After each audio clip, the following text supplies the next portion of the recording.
Welcome to Study Loop.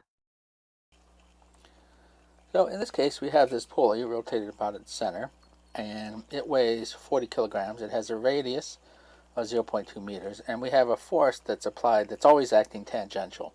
So whether it's actually a force that's moving along here or maybe a cable that is unwrapping around here, but it's always a tangential force. And we're asked to figure out, what are we asked to figure out?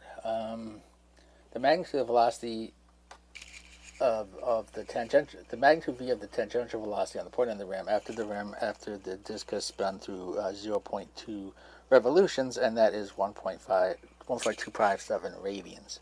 So again, we may need to remember to convert our angle from revolutions to radians. Now, we know from kinematics that the velocity, angular velocity squared, equals the initial angular velocity squared plus 2 times the angular acceleration minus the change in angle. And since I'm just going to measure the start as initial angle at 0, then this is just the change in angle.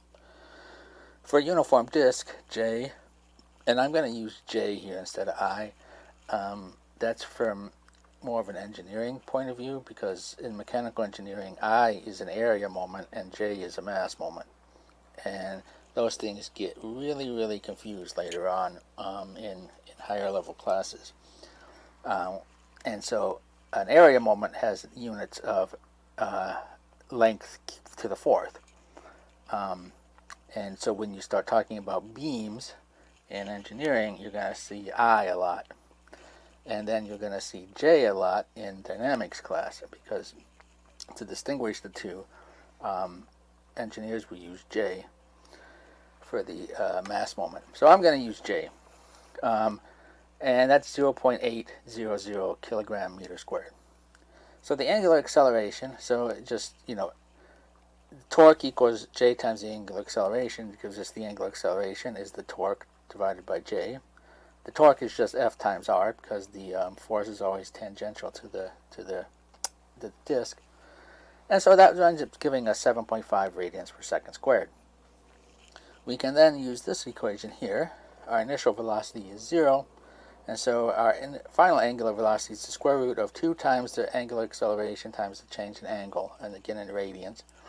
And that winds up being 4.342 radians per second. Now the velocity, just from kinematics, since this is rigid, the velocity at the outer edge is omega times the radius. And we get then that is 0.868 meters per second. Now they also want the acceleration, the resultant acceleration at the point on the rim after the disk has turned that much. So we can figure out what the acceleration is. The linear acceleration is just the radius times the angular acceleration, and that's 1.5 meters per second squared.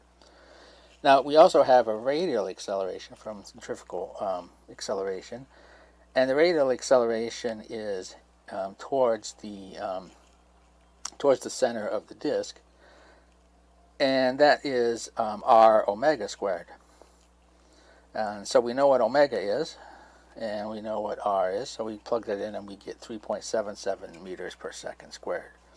So the magnitude of the acceleration is just the square root of the sum of the two components squared, the tangential and the radial. And that is 4.06 meters per second squared.